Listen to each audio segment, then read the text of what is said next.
Another episode of Sports Betting by Dummies. I am your host, Patty Parlays. And joining me as always, the guy of guys, our NHL, NFL, at this point, pretty much everything expert, Connor. Connor, welcome in. I will repeat like always, I am no expert at any of this. It just Maybe, seems to swing in my favor every now and then. yeah, of course. Maybe I'll start referring to you as the expert of experts. We have the guy of No, guys. Now we no. can do expert of Nah, experts. No? I'm not even calling nah. myself an expert in general. How could I be an expert over experts? Well, I don't know. We'll work on it. Some more things I'm working on. It's All right. just so you know, I'm always thinking, always working. And then, of course, joining me as always, the voice of God, the green blob on your screen, Diz. Diz, welcome in, buddy. Hey, thanks. I appreciate it. I missed a couple pods. Work's been crazy, so glad to be back and share my losses with you all. It's what I'm best at this point. Yeah, we get it. It's been a rough go at it, but and then joining us today, we have a very special guest, one of the co-founders of the dailystakes.com, and they now have their own Daily Stakes podcast. Make sure you guys check that out. But the basketball oracle, as he is known now on that Daily Stakes podcast, Nick from the Daily Stakes. Nick, welcome in. Thank you for joining us. Hey guys, thank you very much for having me. I love the introduction, the basketball oracle. I heard that, and I made a note of it. I'm like, I have to refer to him as that. That is a wonderful nickname. Definitely. Mass absolutely killed it. It's hilarious. Well, since we do have the basketball oracle on, we're going to do the NBA kind of preview / review. I know we're a few weeks into the NBA season, so we're going to kind of review what's happened thus far into the season and then kind of look at the season going forward. And so, Nick, I actually have a few questions for you. So far into this season, who do you think's been like the biggest positive surprise in the NBA so far? It's a good question.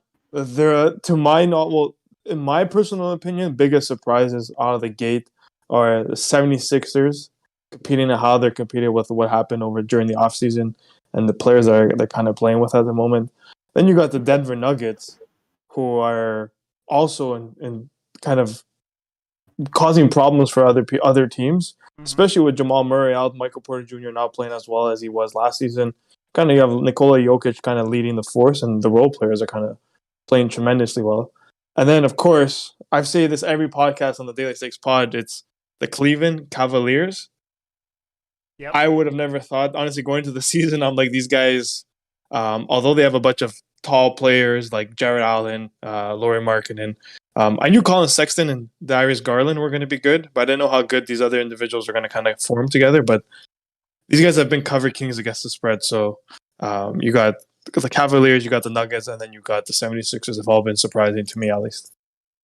Yeah, absolutely. And to be honest, when I was getting ready for this, I figured you would say the Cavaliers. I know you're all in on the Cavaliers, and you're absolutely right. They've been absolutely killing it to this point in the season, at least against the spread. Do you think that the books will catch on and they'll adjust, or people still do you think they'll continue at least for a little while thinking the Cavs are the Cavs of old and they may be double-digit underdogs the rest of the season? No, I think the trend's going to continue where the Cavs is the Cavs. I mean, they just lost Colin Sexton, so he's been on average 20 points for the team without him. You got players like Ricky Rubio that need to step up. Although he's been doing well recently, I don't see much upwards progression for him going forward. I mean, he's been kind of jumping from team to team, so he's really had a hard time finding a home. And the Cavaliers have a hard next 10 games. They're playing against the Nets. They're going against kind of stiff competition. I believe the Celtics as well. So the next 10 games are going to kind of be a good indicator as how they're going to play out throughout the rest of the season.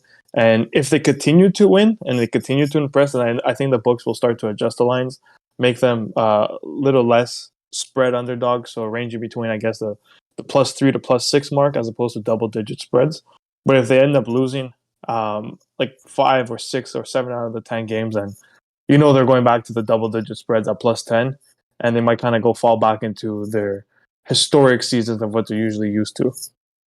Yeah, absolutely. And then to comment on the other two teams, I think you're absolutely right with the 76ers and Nuggets. And one of the things I've kind of learned from gambling on the NBA is to always check who's in and who's out and check like the late scratches and everything like that. Because usually an injury to a star like a Jamal Murray or a Ben Simmons, that's usually like devastating, and they won't cover a spread or even win a game for like weeks on end because those stars are hurt. But the Nuggets and 76ers just keep coming out strong.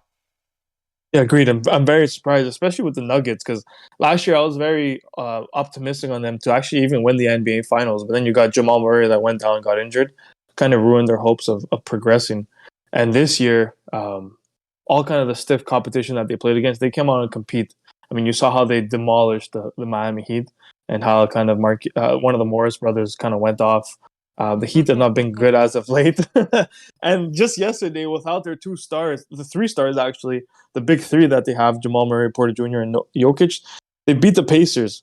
I'm not saying that's a noticeable win. I mean, the Pacers have been destructive this season. They can't seem to find their footing.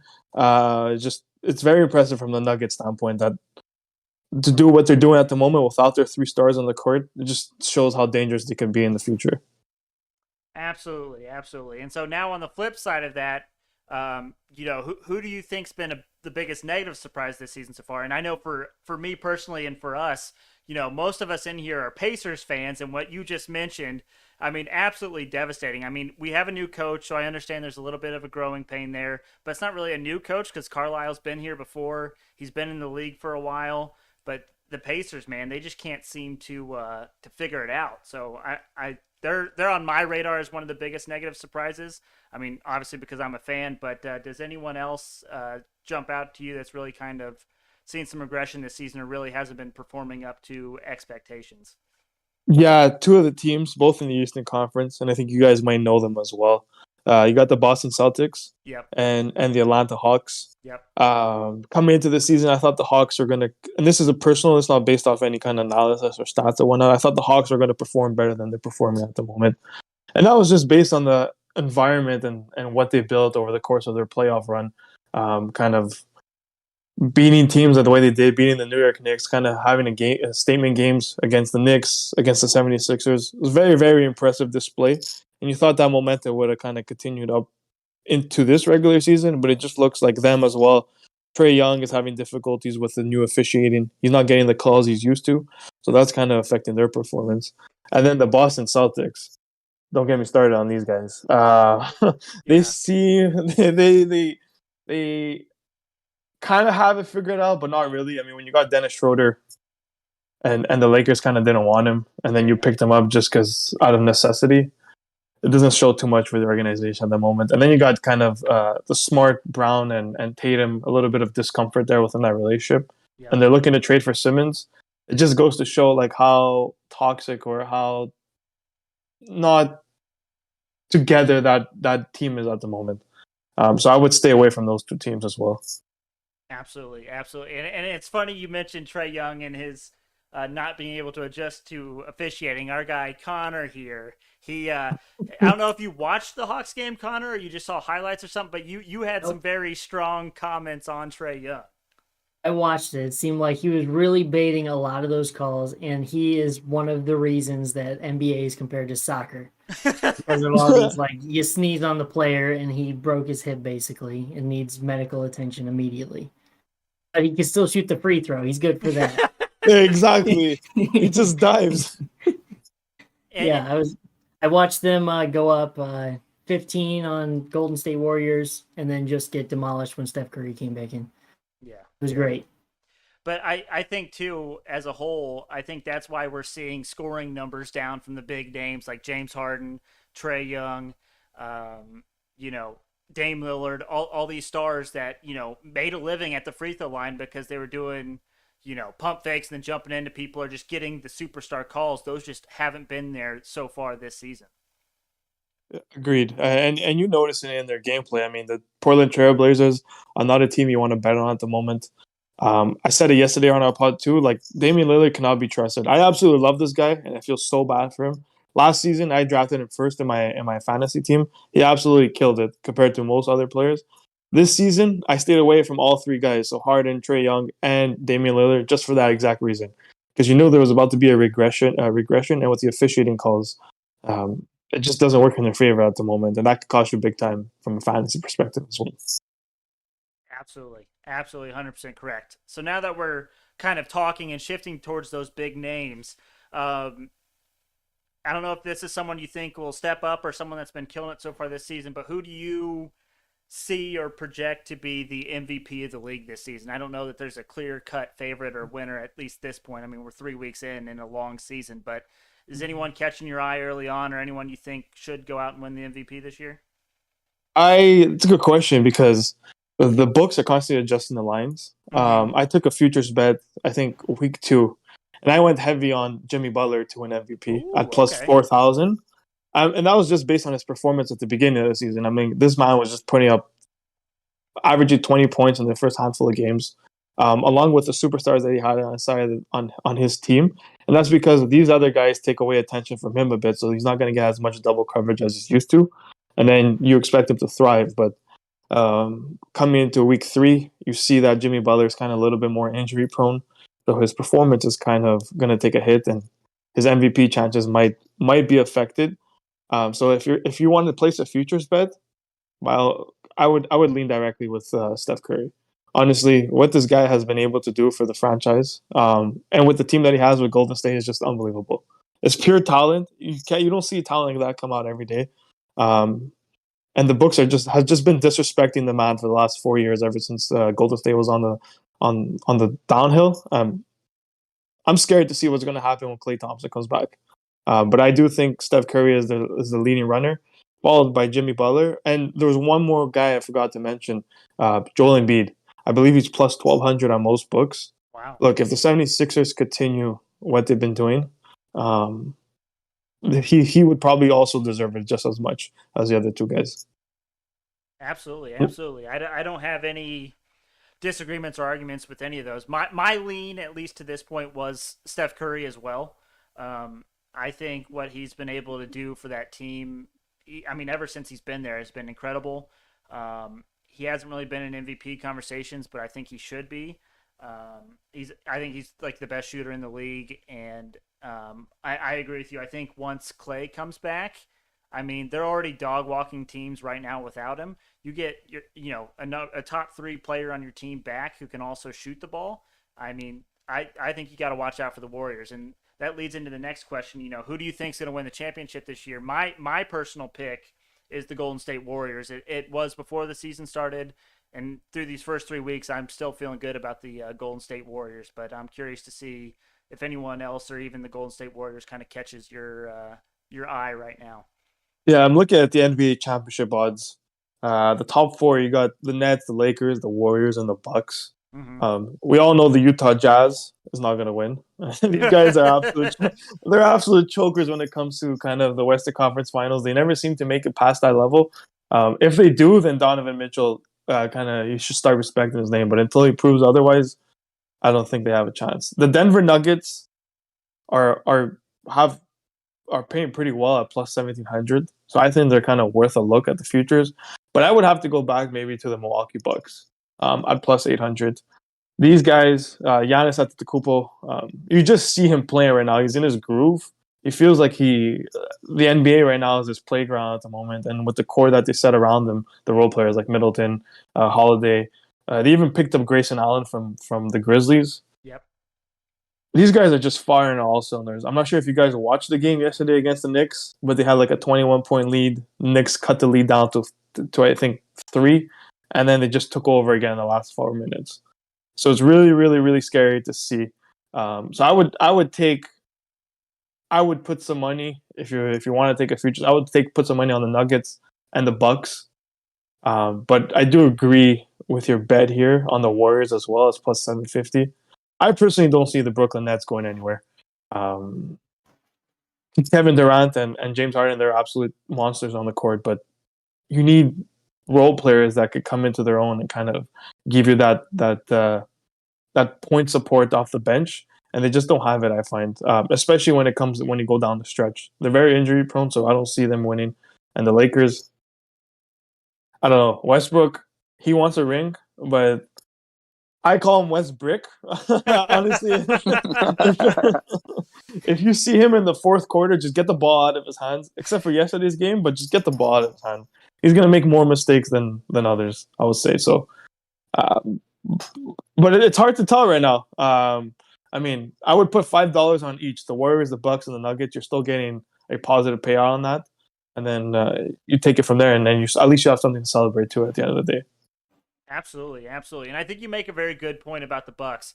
And the thing is the Bucks just beat the Knicks, and the Bucks didn't have Middleton or Lopez, I believe, last night. Like they built players around, so even if players are out for some reason or taking nights off, the Bucks are still performing, and that's going to be even scarier when the full Bucks team or roster is healthy and playing together. So I absolutely agree. The Bucks are definitely worth another look as well. Yeah, people are. They don't. I mean, their record proves otherwise of what they're capable of, and that's only because of the injuries that they're going through. Right. They're top 3 team in the Eastern Conference, and probably top 5 team in the whole league. As soon as they get healthy, don't bet against them. Bet on them. Take the spreads because they're going to come out and play and have a statement games until the playoffs come around. Absolutely, absolutely.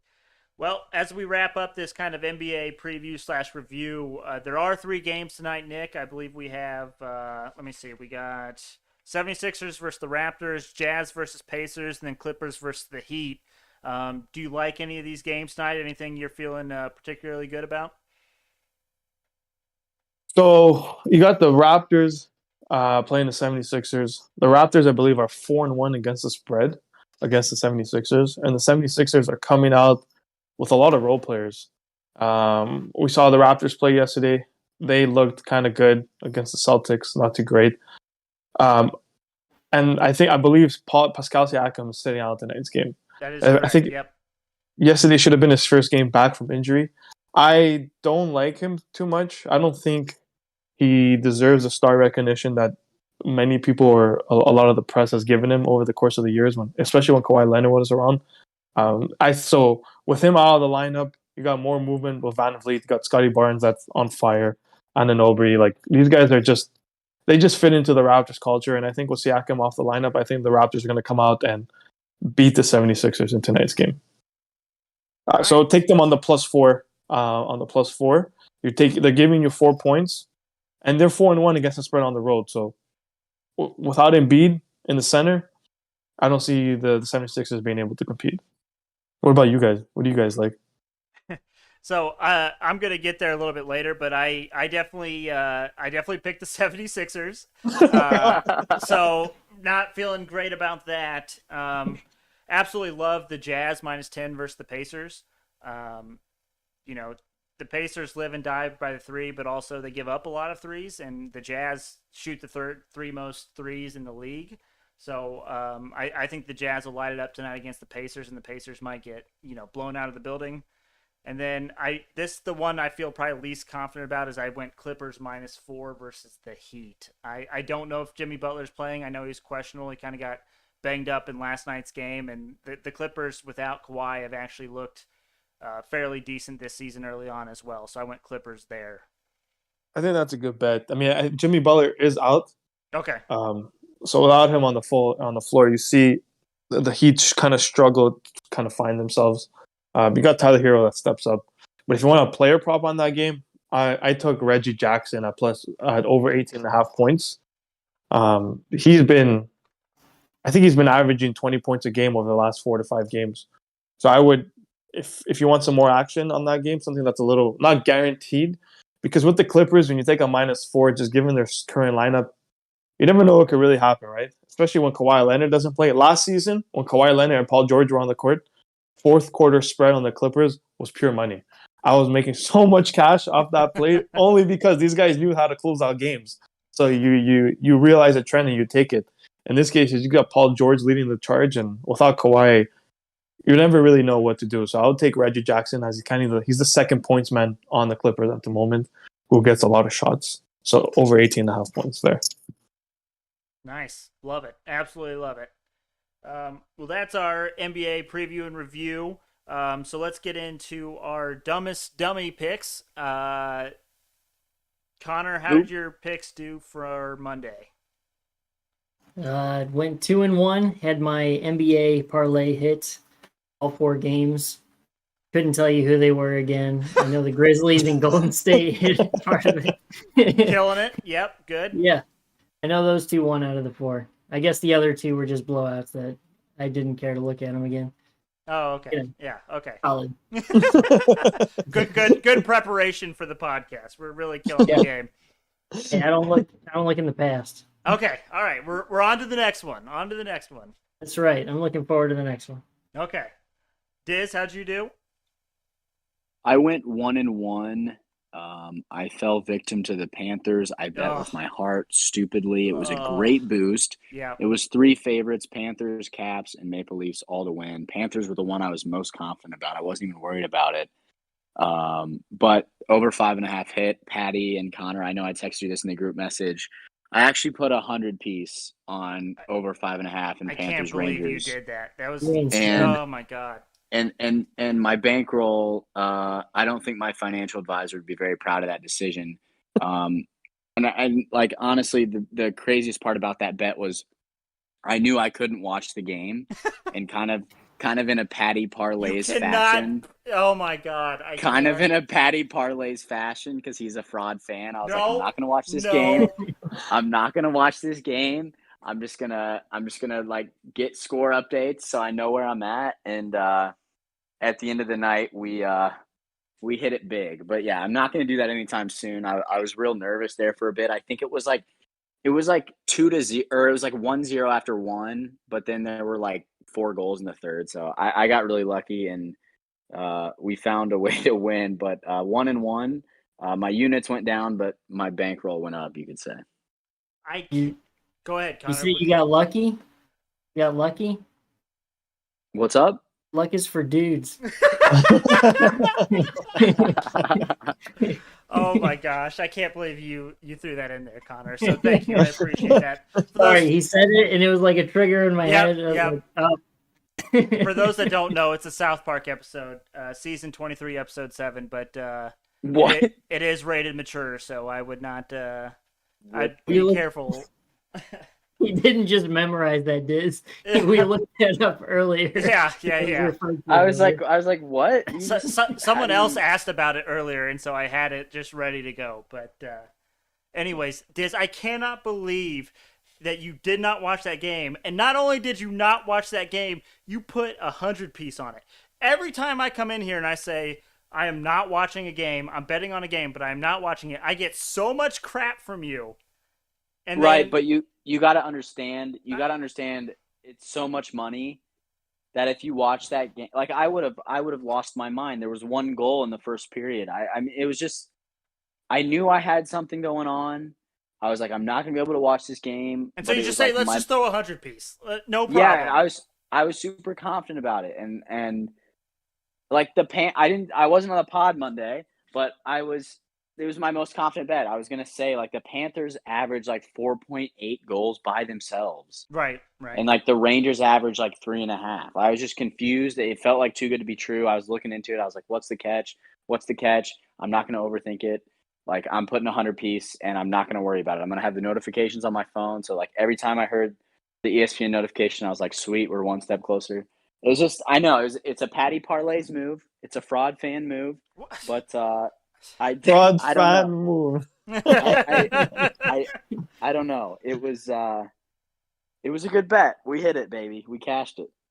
Now, because you hit that bet, though, did that not lead into you putting a 25 piece on Scotty Barnes over 6.5 rebounds last night? You're damn right. I put a 25 piece on Scotty Barnes over 6.5 rebounds. But hey, I'm calling you Patty Props, not Patty Parlays anymore. I was going to jump in on the NBA section. I know nothing about the NBA. So whenever Patty gives me a prop, I take it. Last night, I don't know what you were saying. You were so confident. So I put 25 on it, and but I'm being more disciplined. You really sold me on Scotty Barnes. We're going back to $5 bets. Okay, we'll see.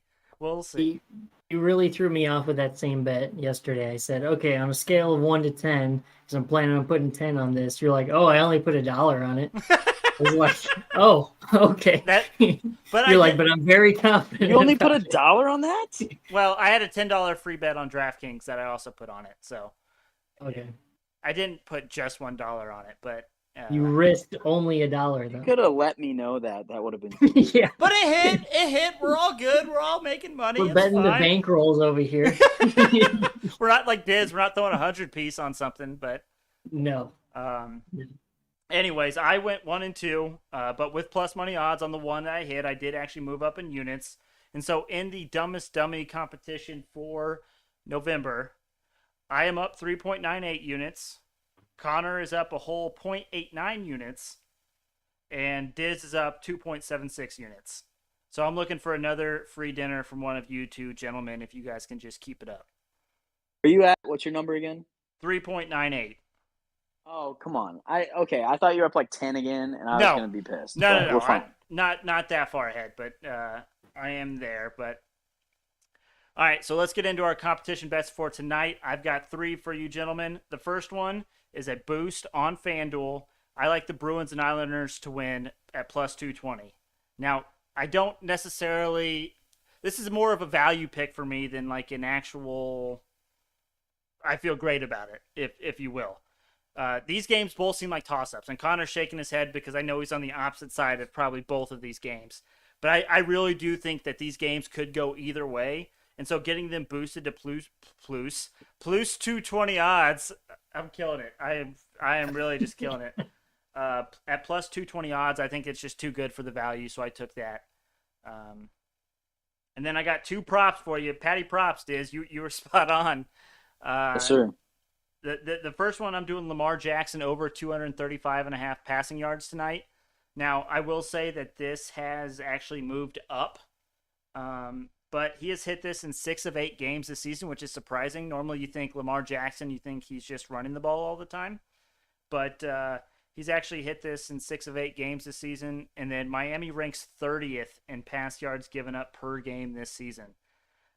Typically, what we have seen with the Ravens this season is they are slow to start, so they get behind and they have to pass to catch up, but they storm back and they win.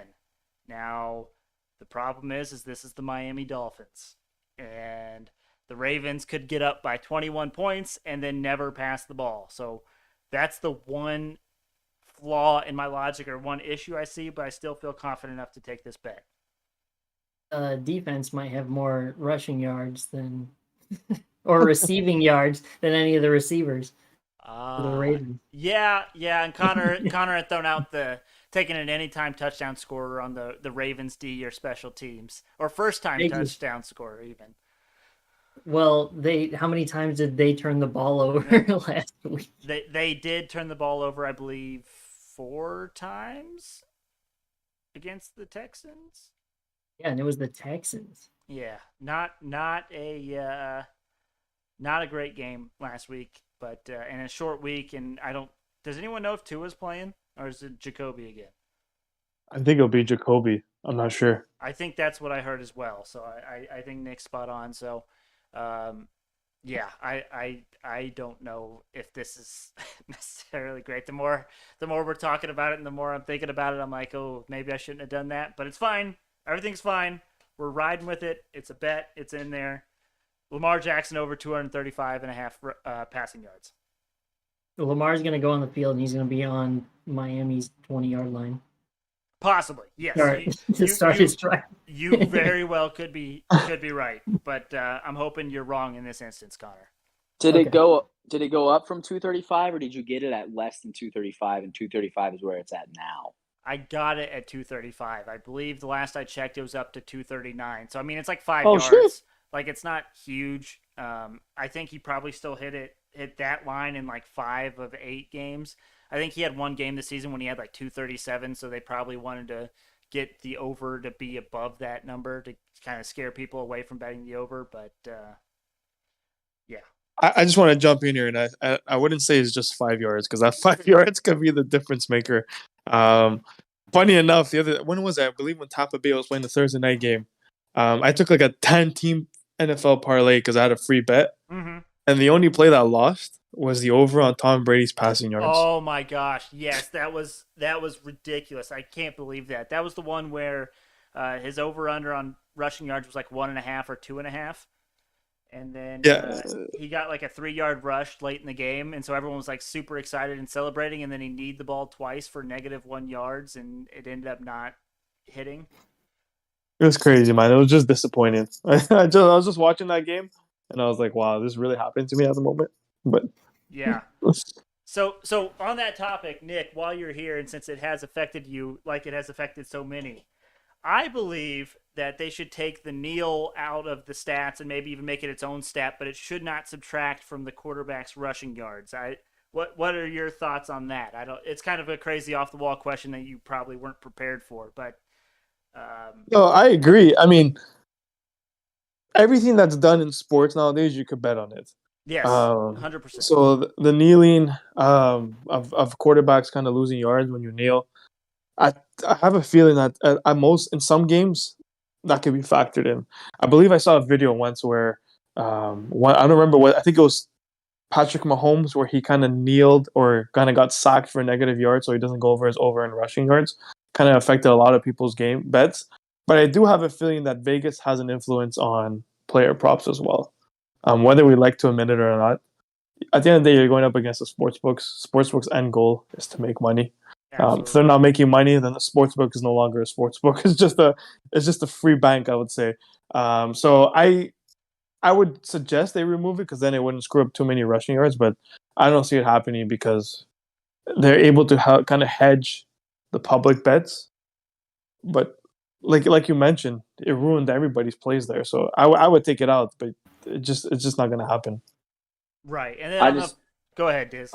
I want to add. I agree with you, Nick. But my whole thing is it's relative. Right. I mean, if knees didn't count towards negative yards, They the would just props bump. would be higher. Yeah, they would just bump the rushing yards up like 2 or 3 Right. yards to Now, cover for those kneels. right. The sacks is a little different, but Brady's over would have been tougher to hit if the knees wouldn't count, and they account for that every game. So I agree with you both, but I think the bookies would just. They would find a way I think around that it. They always do. the bookies would benefit from that more than us because people wouldn't realize. Yeah. People would hear that news and start hammering like rushing overs that are super small, but then the bookies would adjust and we wouldn't. But that's my only thought. But I agree with you guys. Yep. Definitely agree there. All right, then I got one more competition bet for you boys. It's an NBA player prop, and it is Jordan Clarkson over 14.5 points tonight versus the Pacers at -122. He is coming off the bench, which worries some people, but he has hit this in 7 of 10 games this season, and the Pacers defense absolutely stinks. I talked about it before on this episode. The Pacers, I mean, they've just been a dumpster fire. They're 18th in points allowed, and then they are 24th in 3-point percentage allowed.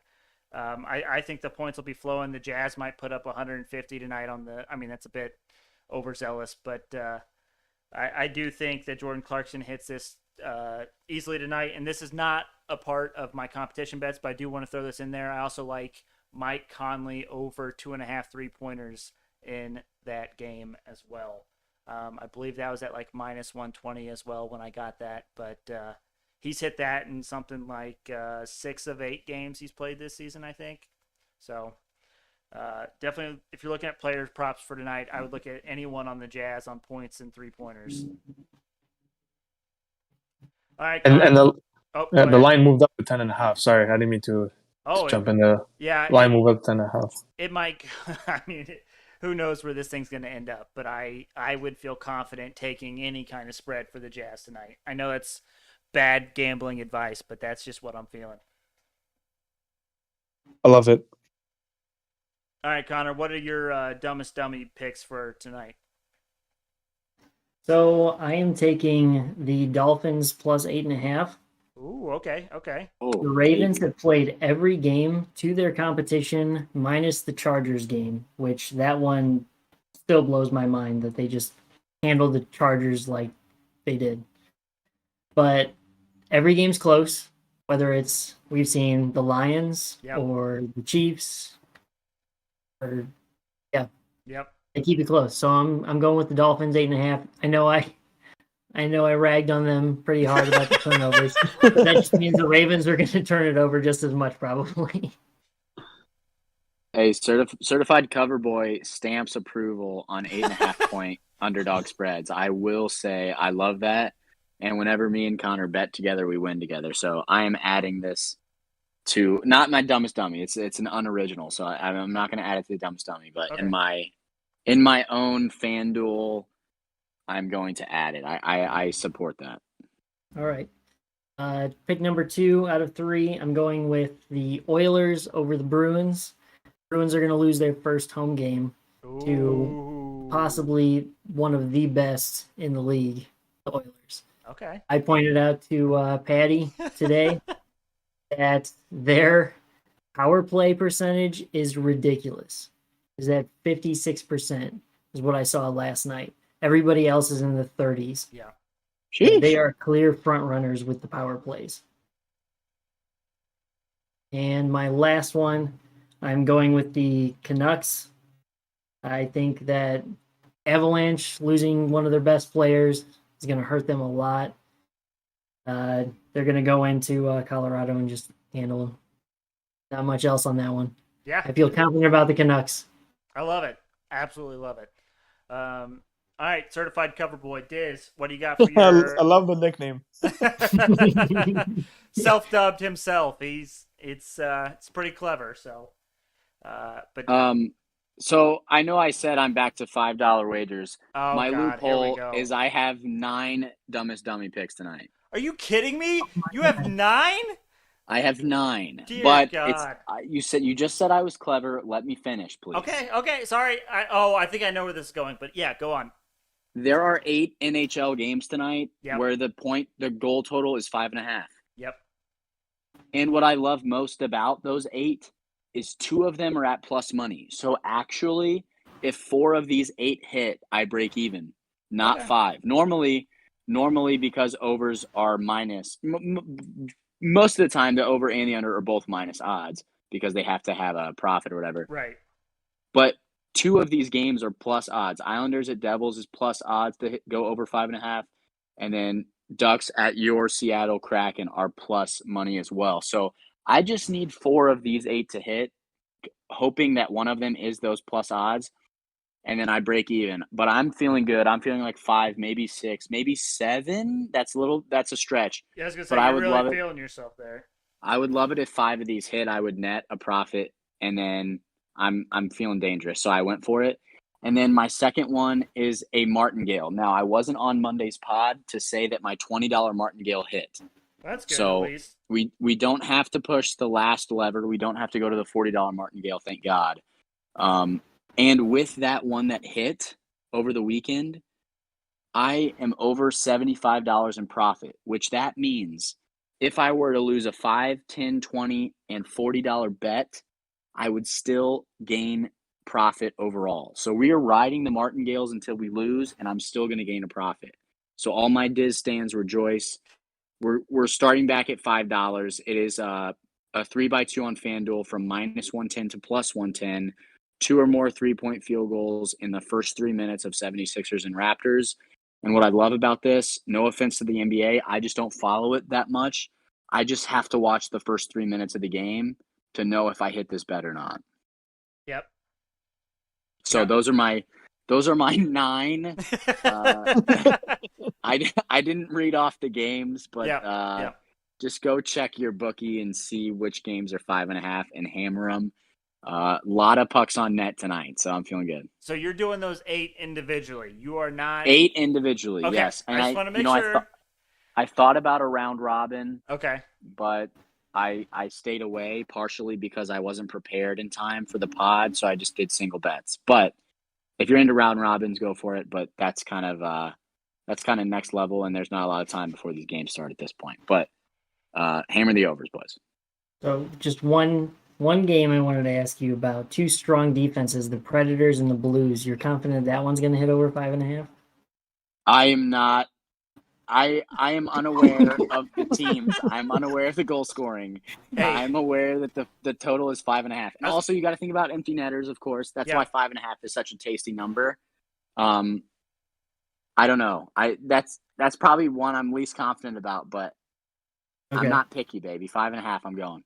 Connor, if we learn nothing else from Diz in this whole betting experience and whatever, Diz has a hard and fast rule. If there's a 5.5 in the NHL, no matter the teams, you hammer the over. It's won me plenty of money. I know it's won Diz plenty of money. So he definitely doesn't know half these teams. He knows that over 5.5 is a good number. So you just take it for the value. I also know his script for the next pod tomorrow. Yeah, I'm 1-7, but I'm coming for first place. Coming for Oh first. man, Connor, I thought we were on the same I was side. gonna say You are. That hurts. It's just a script I've heard too many times. You go after Patty, and that's why I didn't get last place last time. God, man, I got last place last time because I was going for the win and I was taking Haynes' value. You got It's different here. It's different here. all right. Let's put our swords down. Let's move on. Yeah, jeez. Now we have to come together, gentlemen. It is for the best bets segment. This is the one where we are working together to collaborate to try to get the best bets, the best value, get some winners out to the people. As a group, we are down 3.62 units in November, but we are climbing back. We are trending in the right direction. Let's start with Nick. Nick is here with us. He's the NBA expert. Nick, what's your number one favorite pick for the NBA tonight? Good question. Way to put me on the spot there. I know. I'm Just sorry. playing with you. No, just joking. Honestly, I'm gonna lean with, like I said earlier, I'm going with the Toronto Raptors at plus 3.5. I know you took the 76ers, but the Raptors, these guys are just dogs. They come out to play. Whether, and it could either go either way, right? But when you have Van Vliet, Scotty Barnes, Anunoby, Gary Trent, you never know when these guys could turn up. And you're going up against kind of a shorthander 76ers team. Yep. I'm banking on the 3.5 with the Raptors. I love it. Absolutely love it. And like you mentioned, the Raptors, they're road warriors. They're like somehow better on the road than they are at home. So yeah, and the 76ers, I mean, I don't know. I saw at one point Tobias Harris was even questionable, so they're definitely going to be shorthanded. So we'll roll with the Raptors as a group best bet if that's okay with you two other gentlemen. Absolutely. Yeah. Okay. Love it. So Love it. we need two more best bets. Any thoughts? I don't hate the Dolphins plus the 8.5. I was going to mention that because when me and Diz agree on something, like he said, Yep. it basically hits. All right. Yeah, the Dolphins plus 8.5 was my only bet to bring to the best bets competition, and then Connor putting it in his dummy picks just re-emphasized my confidence. So I think we run it. Okay. Love it. You don't want it as a 10th pick? What's up? You don't want it as your 10th pick? Hit double digits. What is this hate? What is this hate? What have I done? No, it's not hate. I said hit double digits. I want to see it. Connor's trying to see history on the podcast, people. That's all he wants to see. It could go good or bad, but either way, we reference it as remember that time Diz had 10 best bets? It's not my pick. It's unoriginal. I'll let you have that one by yourself. Okay. I'll take it in spirit. I'll take it on my bookie. All right. You sure you don't want a double digit best bet, though? I'm good. I'll save it for next pod when 7 of these hit tonight. Oh. 7. I'm writing it down. He says 7 is going to hit. 7 of 9. Lock it up. 7 of 9. Well, it's funny. Connor's thinking like 2 of 9. Diz is thinking 7 of 9. I'm just gonna go medium. Let's just call 5 of 9 and call it a day. That's a profit, baby. Yeah, That's all we need. That's what I'm going with. We're all over the place. But we need one more bet, gentlemen. What do we want for the last best bet as a group?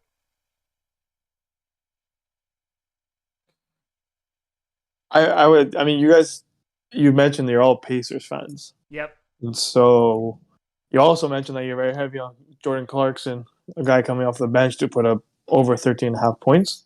Mm-hmm. I would take the Jazz at the minus. Although it's dangerous, you're playing with double-digit spread. But Karis LeVert has been ruled out. Um, Brogdon, he's kind of in and out of injury. Sabonis is not playing to what he's used to, and you're going up against Rudy Gobert, so he's going to put some pressure and some trouble against him. If you guys are comfortable with it, we could go with the Jazz at minus 10.5. Or you could just tease it and get it to at minus 9.5, so you don't kind of hit that double digit. But the floor is yours. You guys decide. I'm okay with the 10.5. I know Certified Cover Boy likes to have the least amount of points as possible, but I think the Jazz can handle the minus the 10.5. I normally am hesitant with favorites by double digits, but I know nothing about the NBA, so I will trust you guys if you want to run this. I'm cool with it. Connor, any rebuttal, any disagreement? So I was kind of hoping that Nick would come in and just start smashing on the Pacers to see you get riled up about it or something. Be like, okay, here we go. This is why I came today. No, man, the Pacers are a dumpster fire. There's no denying it. So, all right, Jazz minus 10.5 is our last best bet. Lock it in.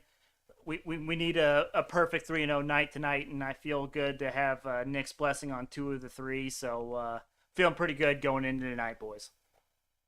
Yeah, me too. I actually took a nice parlay based on what was discussed today. So I took the Canucks. I took the Oilers. Taking the Dolphins at plus 8.5. Your Raptors. I took them straight out money line actually, Ooh. and then I took the Jazz at minus 10.5. I parlayed them also. Gonna see what the little payout there. I'll share the bet slip once it cashes on Twitter. Heck and then we can yeah! all celebrate together. Let's go. I'm in. I'm doing it as well. All right, gents. It's time for the Hail Mary parlays of the day. I've got 2. I've got a same gamer, of course, for the Thursday night football game tonight, and then I got the multi-sport Hail Mary parlay of the day. Which one do you gentlemen want first? Let's get the same gamer. Let's get the appetizer first. I think the multi-sport is the main dish. Okay. This one, $10, risk-free on FanDuel. If you go to FanDuel, you go in, you have a $10 risk-free same-game parlay. Make sure you opt in. And then the first $10 same-game parlay that you put, that is 3+ legs, I believe, and plus 400 or worse odds, you get your money back on FanDuel. But that it is to win $1,250.16 tonight. We got Lamar Jackson over 235.5 passing yards. Marquise Brown, Hollywood Brown, over 60.5 receiving yards. Mark Andrews over 50.5 receiving yards. As you can see, I'm hoping very heavily that the Ravens have to pass the ball and they pass it to their top guys. And then Myles Gaskin under 42.5 rushing yards. That is the running back or a running back for the Miami Dolphins. He's hit this line, I think, twice so far this season, and the Ravens' run defense is very stout. And if the Dolphins are in a shootout with the Ravens, like it could be, they're going to have to pass. They won't be able to run. And now this is where it starts getting crazy, boys. Marquise Hollywood Brown, first touchdown scorer tonight. Connor, don't shake your head. There's also a boost on this. I will be taking this, but as we all know on this podcast, we are big fans of taking the first touchdown scorer, the first basket scorer. Diz, you had another one where you said, the 3x2s. Anything that can be over within a few minutes, so then right away you don't have to watch the rest of the game if it doesn't hit. We are big fans of that, and I think Marquise Brown tonight gets that first touchdown. Pat. Anytime you could be a fraud fan, right? That's right. What, Diz? Pat, what? My only thing here, and you're so right about the beginning of the game thing. I ride with that all the time. But when it's in a same game parlay, it's torture if that hits because it's still plus odds the rest of the way. So you're thinking like, holy shit, my plus 7,000 one hit. Now Lamar Jackson's gonna throw for 233, and I'm gonna be like down bad. In a bad spot. Yeah. So I'm with you on the early game stuff, but not if you need to watch the rest of the game for something unlikely to still hit. So I'm with you. I hope this hits, of course. But the logic of the first couple-minute betting strategy is irrelevant when it's a same-game parlay. Yeah, I know. I just get so good value on trying to guess who the first touchdown scorer is that it makes these value of these odds go through the roof. So I'm a sucker for that. And then the final leg is Latavius Murray, anytime touchdown. I don't even know if he's playing tonight. He's been out for like a month. Picking any one of these Ravens running backs is like just, picking straws. But when Murray plays, he usually gets the goal line touches, and that's what I'm banking on for this. So, again, What's the value? Tail carefully. Tail responsibly. What's the value? What's the value? $10 to win, $1,250.16. Okay. All right. You sound very confident about this by saying, I don't even know if Murray's playing, but I'm going with it. Yeah, I'm sure all of you guys are riding with me, including everyone that's listening and watching. But that's, I don't know. I probably shouldn't have chose this game because this game's a crapshoot. Me and Connor were talking about this. Normally, Connor does his risk-free same-game parlay on the Thursday night game, but this is another kind of crapshoot of a game, so I don't know that I would advise it. But this is the one that'll hit. The one where I'm like, doesn't seem to be making much sense, just throwing things out there, and then that's the one that hits. The one you're like not the most confident in is always the one that hits. Probably not. Whatever, Diz. I don't need this from you. Sorry. So that means that the Predators and Blues is going to hit the over 5.5, right? One you're least confident in. That's right. That's I right. guess. Yeah. That logic's there. Would you be willing to make that one of your dumbest dummy picks? What? The over 5.5? Over 5.5 for that one game. No, I have my picks. I have my picks. I'm good. But thank you for that kind and very tempting offer. I just wanted to throw your logic behind some of the picks and help you with your... I know, Connor. You always call me on my bullshit. I know. And tomorrow at work, you'll just be laughing at me and saying you're an idiot. But it's fine. Everything's fine. I wouldn't do that. You would. But it's fine. I would just shake my head. Well, yeah, that's more realistic, yeah. All right, which leads us to the multi-sport Hail Mary parlay of the day. It is $1 to win $2,079.99. Holy shit! How many games did you put in there? That's 12 legs. That is a lot. We've had 2 Hail Mary parlays of the day hit, and we are now on month 7. So, again, these are only worth just a sprinkle. Do not put like a 50 burger on this, or in Diz's case, a 100-piece. We do not advise that.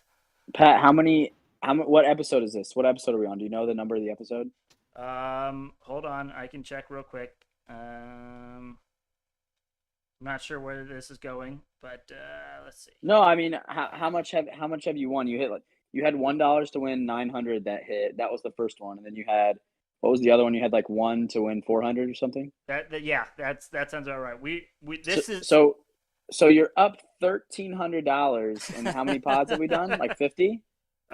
This is episode number 93, so you were a little bit off on your guesstimate. But holy yes. Shit! But yeah, episode 93, and as much shit as I give you, these profit.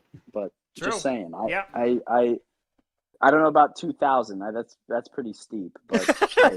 would be the biggest one that I've ever hit. But hey, there's a possibility. There's hope. But I will say that this was made before Nick came on the show, and so the first 3 legs, the very first leg I have on here is 76ers -3 versus the Raptors. So maybe switch that around and go with Raptors there. But then I had Jazz -10 versus the Pacers, and then Clippers -4 versus the Heat. And then the rest of these are in the NHL. I got Oilers moneyline versus the Bruins, Flames moneyline versus the Canadiens, Kings moneyline versus the Senators, Islanders moneyline versus the Devils, Panthers moneyline versus the Penguins, Red Wings moneyline versus the Capitals, Jets moneyline versus the Sharks, Blues moneyline versus the Predators, and then Canucks moneyline versus the Avalanche. Which one of those in the NHL, Connor, do you disagree with, or do you feel least confident in? Probably Red Wings and Capitals. Yeah, who knows if the Red Wings are going to show up. I have bet almost every Red Wings game and have missed either side, for or against. It seems like every single time. Yeah. Yeah, and then here you chose the Oilers. Well, like I said, so against your boost. toss up, right? So if I take the boost on the boost for the Bruins, and then on my other big parlay, I take the Oilers, and then we're off and running. That's how unconfident I feel in that game, is that I chose both sides in some variation or another. And then we talked about this earlier. I feel most confident about the Kings beating the Senators. Yep, Kings are on like a 6-game win streak. That's what you told me. They're hot right now. There's no disputing it. Who knows with the Jets and Sharks or the Blues and Predators? Yep, no one has any clue. Yep, I agree. All right, well, that pretty much does it for the episode. Nick, thank you so much for joining us. Do you want to, plug this website, plug the new podcast, plug the social media platforms, anything like that? Yeah, so essentially, thank you. Well, first off, thank you very much for having me. It was great. A lot of fun. Do it again in the coming weeks. You can find our best bets, our model projections at thedailystakes.com. We have a 1-week trial for $1, and then if you want to sign in for a month, it's $29 for the month. You get access to all sports, which is the NBA, NFL, MLB, NHL, and the UFC. We could be found on all socials at The Daily Stakes and on all streaming platforms at The Daily Stakes Podcast. Right on, absolutely. And we're glad to have you on. We've had Dylan on before. We'll definitely have to have both of you guys on again. We love it every time you guys can come on here and share your tremendous amount of knowledge. I mean, as you can see, this is called Sports Betting by Dummies. We're dummies. We don't necessarily always know what we're talking about. So anytime we can get an expert on here that's not named Connor and kind of school us up and give us a lot of good information, we always appreciate that and value that. Yeah, it's my pleasure. We're gonna have you guys on the podcast as well, and it's just gonna continue the bantering and the shit talking is just gonna continue over on that channel. So, all for it. Absolutely. Connor, Diz, anything you boys need to get off your chest before we call it a day? Do you want to say Dylan makes me question all my life choices on football? I went in pretty confident when Dylan was on last, and then at the end of it, I was like, I don't even know what to pick. I might not touch football at all this weekend because I went the opposite way on like everything. Right. I remember he told me he made you switch all your bets. Yeah, right. There was a survivor pool I was in, and I had picked the Falcons that week, and he's like, "Oh, I don't know about that." And I'm like, "Okay," live on the pod. I'm like, "Okay, I'm switching my pick."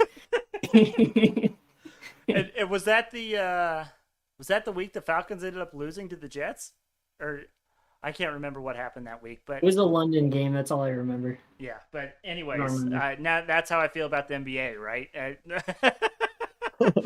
So we understand that, but I think Diz is muted. I don't know if he has anything. I'm back. This is my last comment. I had a joke, but I never had a chance to throw it in there. I just wanted to say all of Patty's Hail Mary parlays, they're like the Polar Express. It only works if you believe. Cut the pod. Cut the pod. Cut the pod. That's the mic drop. Cut it. Okay, bye everyone. See you tomorrow for football.